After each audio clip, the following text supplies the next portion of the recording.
Mr. Chair. And thank you very much for giving us a little extra time. I know you've been here for quite a long time and appreciate that. And I appreciate the level of knowledge that you've shown about many of the issues and concerns that we've talked about. And I just want to reinforce one thing and then ask a question.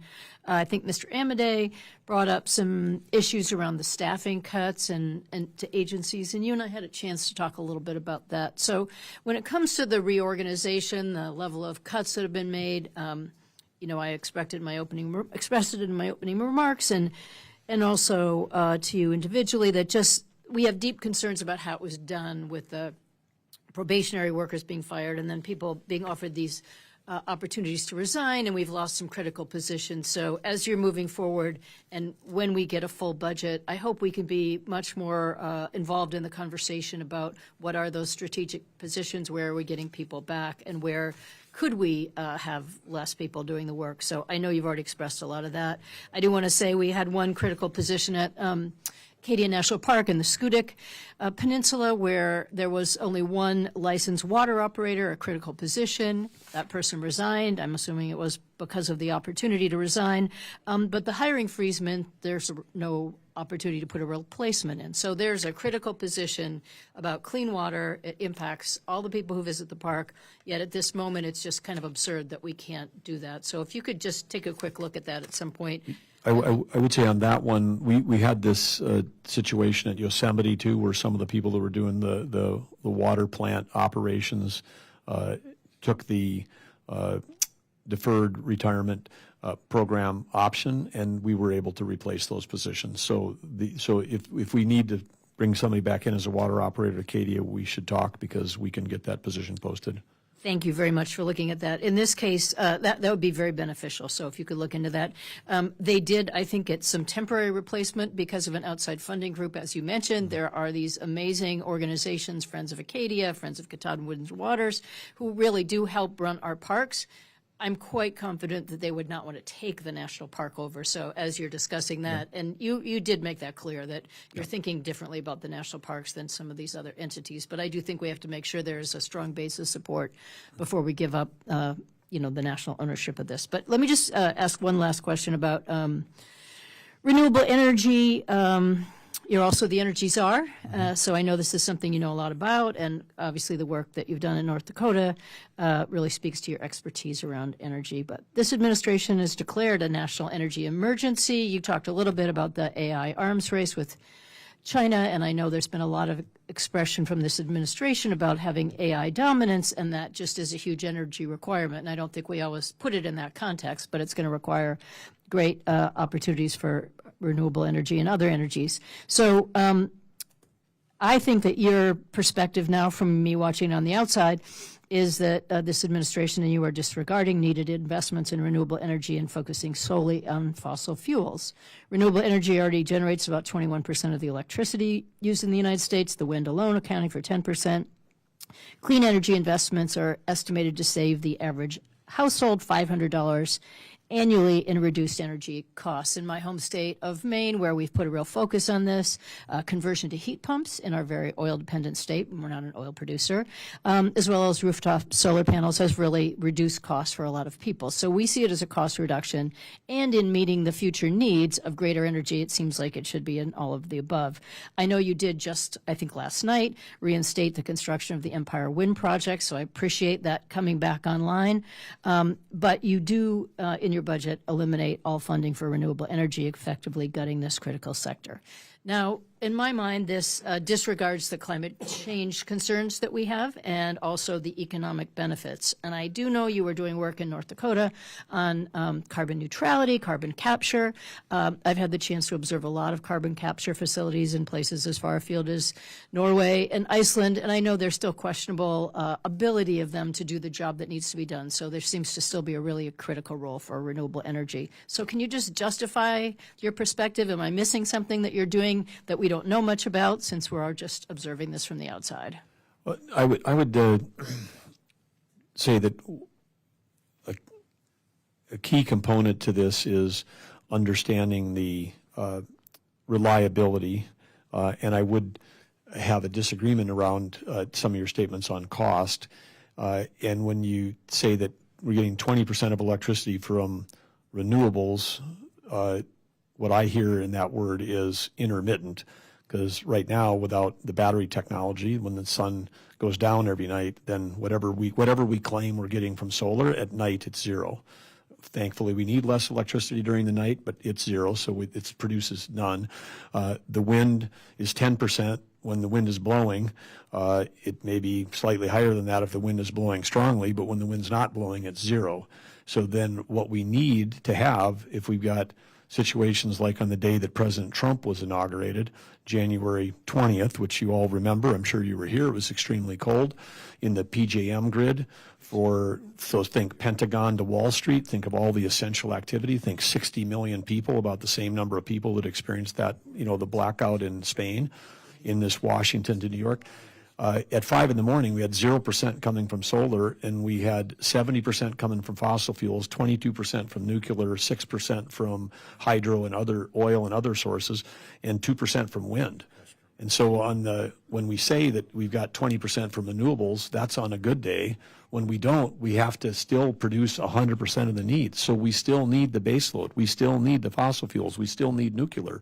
And so that whole system has to remain in place. Otherwise, when the sun's not shining, the wind's not blowing, then we don't have enough electricity. I mean, not even enough for AI. We don't have enough for hospitals and schools and Wall Street and the Pentagon.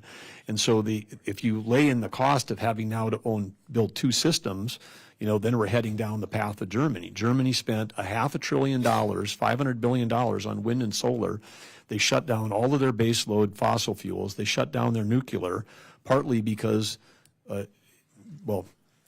it's well understood that Germany, in a multi-party system where the Green Party was very influential in driving this, and they were never maybe 10 or 20% of the votes, but they were influential in driving the discussion. Russia was, just like, as a state, we were under cyber attack every day. China, Russia, Iran, North Korea, every day coming after our missile sites, coming after our tribes, coming after our communities. Part of those cyber attacks include cyber operations filled with the kinds of things that would advantage an adversary. So Russia, it was to great advantage to have Germany deindustrialize, shut down all of their baseload, become highly dependent on Russian gas. And if anybody thinks that wasn't what they were doing, I would just, you guys have got security clearances, go learn about it. And so Germany went down that path. They spent $500 billion. They produced 20% less electricity than they did before, and their electricity is 3 times higher cost than it was before. So less reliability, higher cost.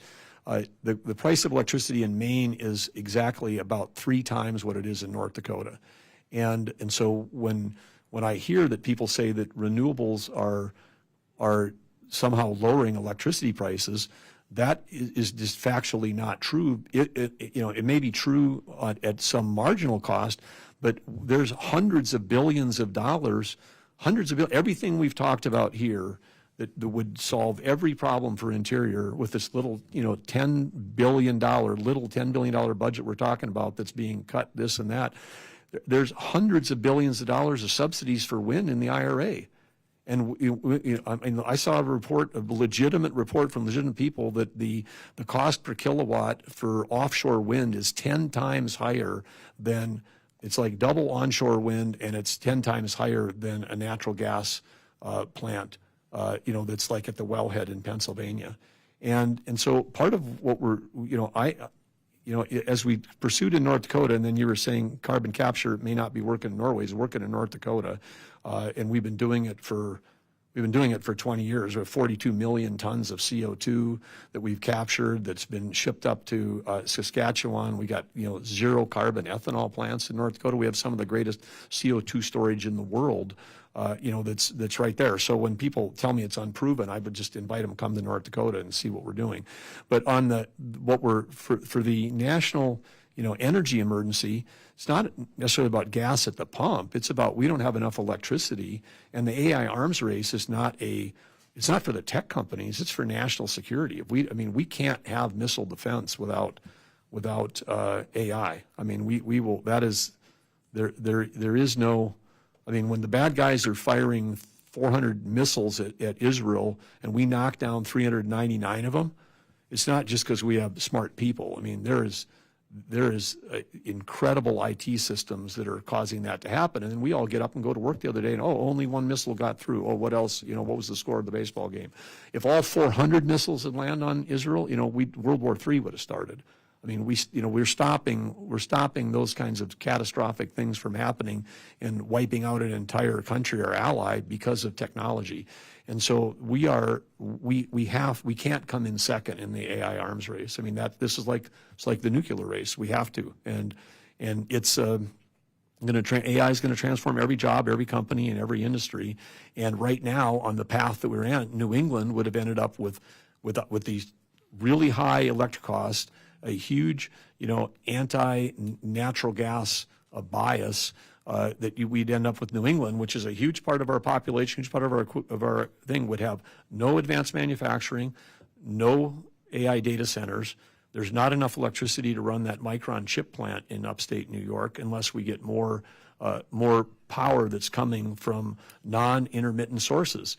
I mean, we need the right mix of intermittent plus baseload. If we don't have enough baseload, the queue at FERC is 95% wind, solar, and batteries.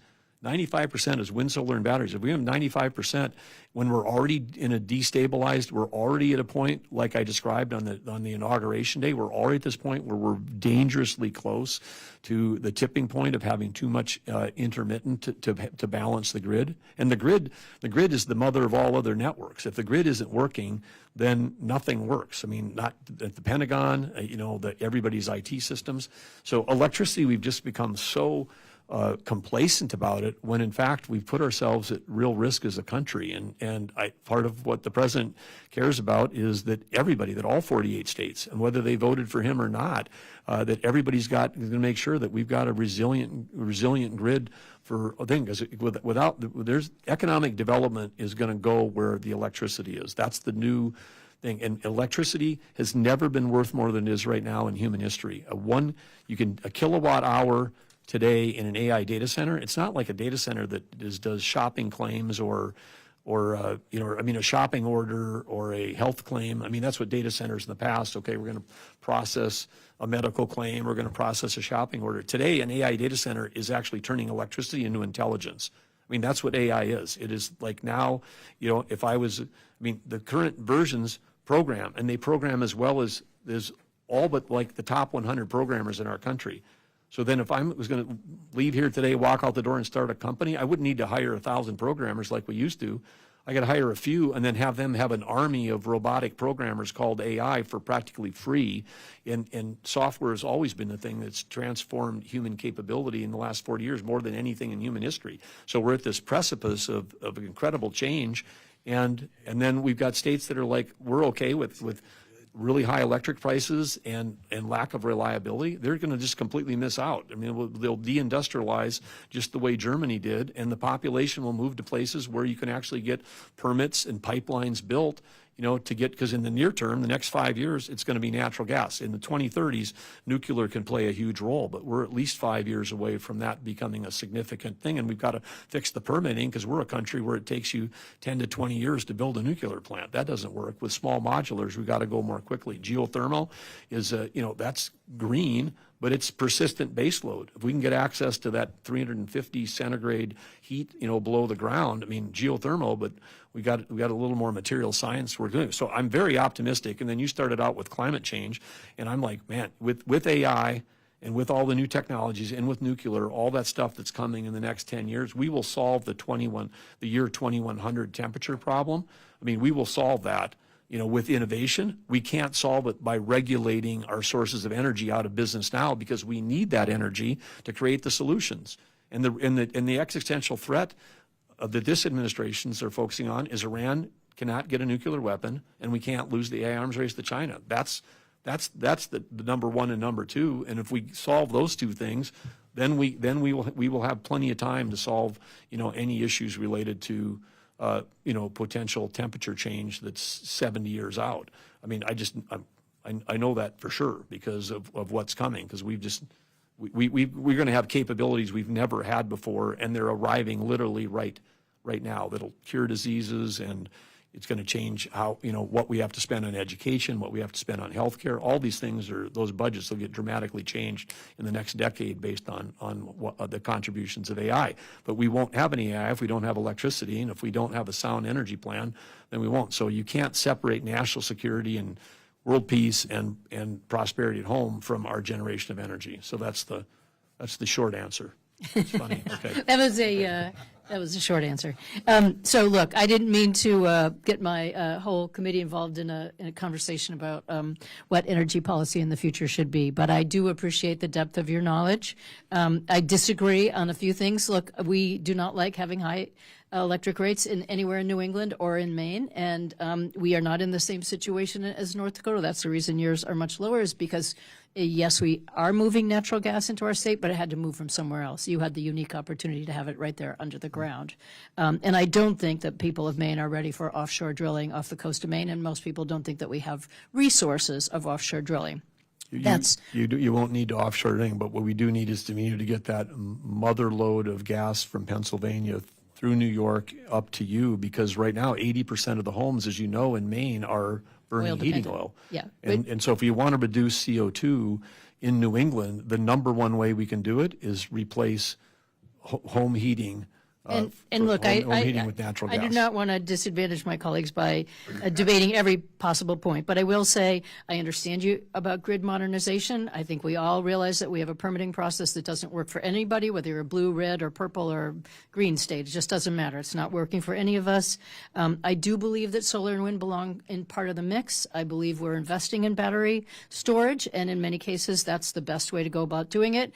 All of these mixes have a real there's a reason for having a mix, and I understand that we have to have dependable load. I counter a little bit on the solar panels on the roof when they're very cheap. I personally have batteries in the basement, and it works just great for me, and it's much cheaper than having to import oil. So, look, there are a whole variety of ways to do it, and you've got a lot of... I would just say, I want you to know I agree with that. I mean, rooftop solar, where you don't have to build a transmission line, and you've got for home use, that's one of the niche markets. But powering the grid with solar at large scale, that's not there, because we've got a battery solution for you for your home. We don't have a battery solution for how to store enough power to run New York. I just won on one point. Yes, but thank you. And really, we do have a lot. We just agree. We agree. There's places, but it's not the wholesale. I agree. I'm just teasing, and I would love to see more of the carbon capture work. I have seen some interesting projects, and I'm not saying that they're not all got real opportunities. I'd love to come to North Dakota to do that. I will stop this for my colleagues' benefit. But I would say, just to be clear, if Congress decided to eliminate subsidies for wind,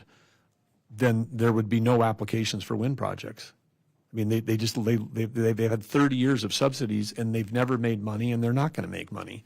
And people would argue that we've subsidized oil for many years, and that to have the kind of nuclear power that you're talking about will also require a lot of subsidies. So we do invest in energy choices. Carbon capture requires subsidies. Battery technology requires subsidies. We make these decisions. Anyway, I think I appreciate this argument very much, and appreciate the opportunity. I would love to talk to you more about it, and do believe it's part of our committee's mandate. And I will stop here because I know there are a lot of people who have questions, and I apologize for taking up all the time, but thank you. Thank you.